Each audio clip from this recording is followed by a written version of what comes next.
ദേവീ ശങ്കരി നിന്റെ പാദകമലം സേവിച്ചു നിത്യം മുതാ മുജ്ജന്മത്തിലെ പാപഭാരമഖിലം തീർക്കേണമിജ്ജന്മവും തീരാറായി വരുന്നു ഹായതിനു മുന്നിന്നെ പ്രകീർത്തിക്കുവാനിൻ കായസ്ഥിതി കാത്തുകൊള്ളുക മഹിതേ എന്നാറ്റുകാലീശ്വരീ. ദേവീ ശരണം അമ്മേ ആറ്റുകാലമ്മേ ശരണം. സുപ്രഭാതം, ശുഭദിനം. എല്ലാ സജ്ജനങ്ങൾക്കും പുലർകാലവന്ദനം.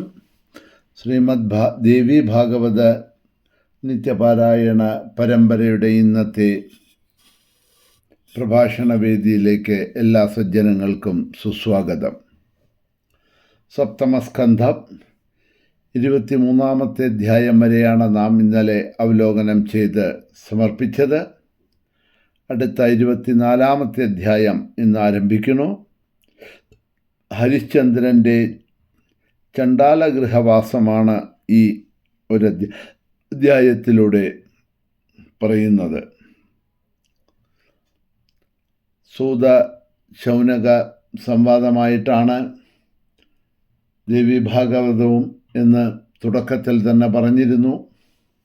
അതാണ് പിന്നീട് വ്യാസ ജനമേജയ സംവാദമായിക്കൊണ്ടും മറ്റും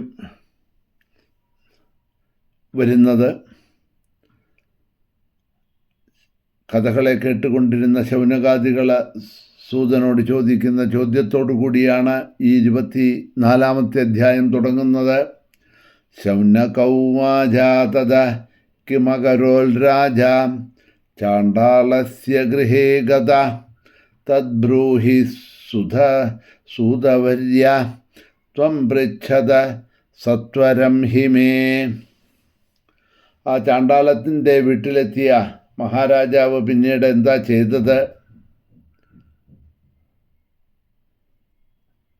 അതേമാതിരി ധനം വാങ്ങി വിശ്വാമിത്രൻ പോയപ്പോൾ ചാണ്ഡാലൻ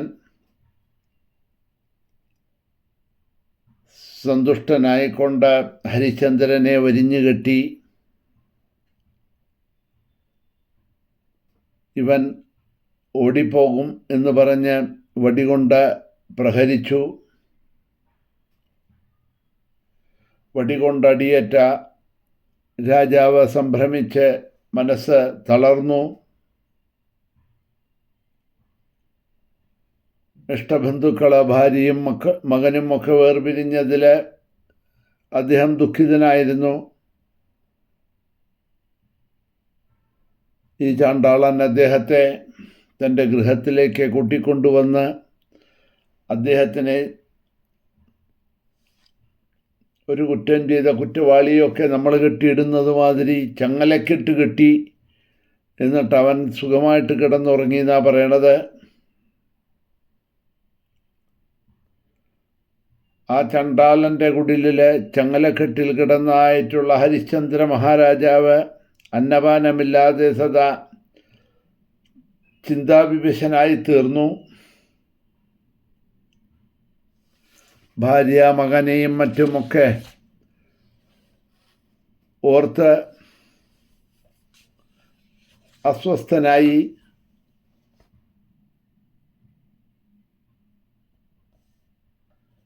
അവൾ ചിലപ്പോൾ തൻ്റെ ഭാര്യയെക്കുറിച്ച് ഓർമ്മിക്കുമ്പോൾ അദ്ദേഹത്തിൻ്റെ ചിന്ത പോകുന്നത് തൻ്റെ ഭാര്യ ഇപ്പോൾ എന്ത് സ്ഥിതിയിലായിരിക്കും, എങ്ങനെയായിരിക്കും, എന്തായിരിക്കും ചെയ്യുക. താൻ ചെന്ന് അവളെ മോചിപ്പിച്ചു കൊണ്ടുപോകും, അവളെയും മകനെയും എന്ന് ചിലപ്പോൾ ചിന്തിക്കുന്നുണ്ടാവാം.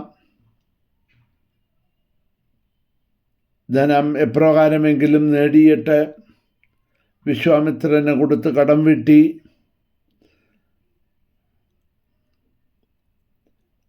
ഈ ദുഃഖത്തിൽ നിന്നും ഞങ്ങളെ കരകയറ്റും എന്നുള്ള ചിന്തകൾ. അച്ഛൻ്റെ അടുത്ത് പോകണം എന്ന് തന്നെ ഓർത്ത് അച്ഛ അച്ഛ എന്ന് കരയുന്ന മകൻ അങ്ങനെ ആ മകൻ കരയുന്ന സമയത്ത് അച്ഛൻ ഇതാ അടുത്ത് തന്നെ വരും, നമ്മളെ കൂട്ടിക്കൊണ്ടുപോകും എന്ന മകനെ സാന്ത്വനിപ്പിക്കുന്നതായിട്ടുള്ള അമ്മ. പക്ഷേ തൻ്റെ ഭാര്യയോ മകനോ അറിയണില്ല, ഞാനിപ്പോൾ ഒരു ചാണ്ടാളൻ്റെ അടിമയാണ്, രാജ്യനാശം എല്ലാം തൻ്റെ കയ്യിൽ നിന്നും പോയിരിക്കുന്നു, ഭാര്യയെയും പുത്രനെയും വിൽക്കേണ്ടി വന്നു, പിന്നെ ഇതാ ഒരു ചാണ്ടാളൻ്റെ ദാസ്യനായിക്കൊണ്ട് ചണ്ടാളപ്രാപ്തിയുമായി. ഇങ്ങനെ അദ്ദേഹം ദിവസവും ഭാര്യയെയും പുത്രനെയും സ്മരിച്ചുകൊണ്ട് 3-4 ദിവസങ്ങൾ തള്ളി നീക്കി.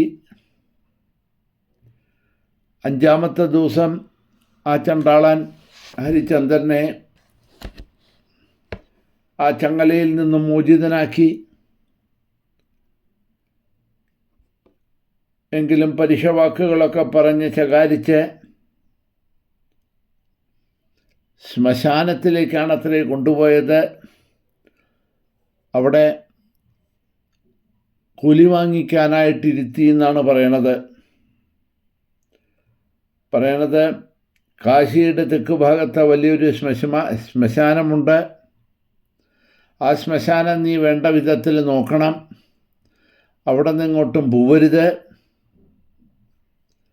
എന്ന് പറഞ്ഞ ഒരു വടിയും കൊടുത്തു.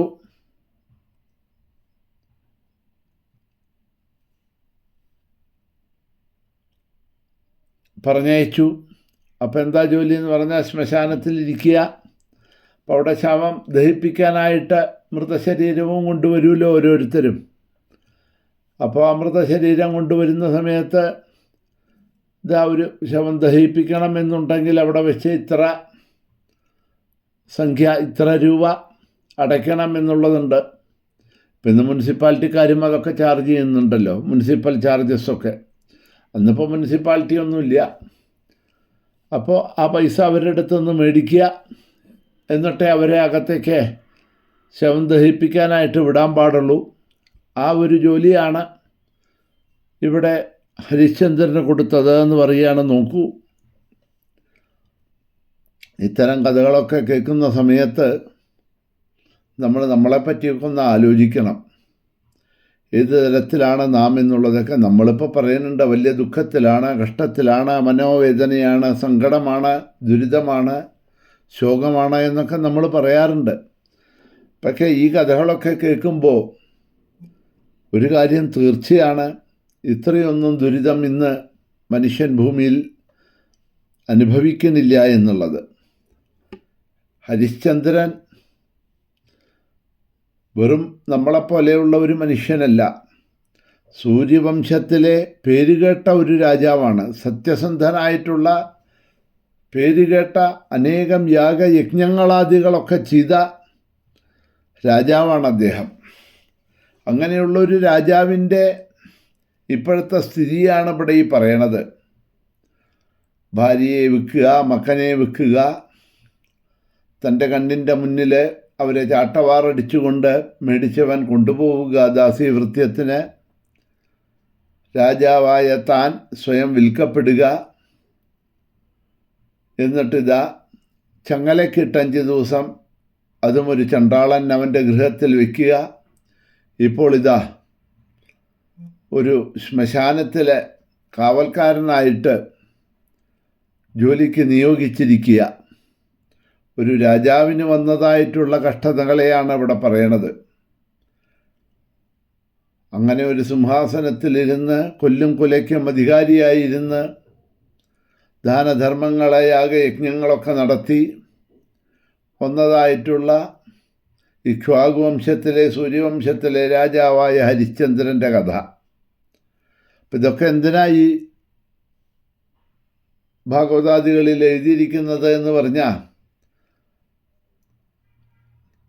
ഈ കഥകളെയൊക്കെ കേട്ട് നമ്മുടെ ദുഃഖത്തിനെയും ദുരിതങ്ങളെയും ഒക്കെ ഒന്ന് താരതമ്യപ്പെടുത്തി നോക്കുമ്പോൾ നമുക്ക് മനസ്സിലാവും നമ്മളൊക്കെ എത്ര സന്തോഷത്തിലാണ് ജീവിക്കുന്നത് എന്നുള്ളത്.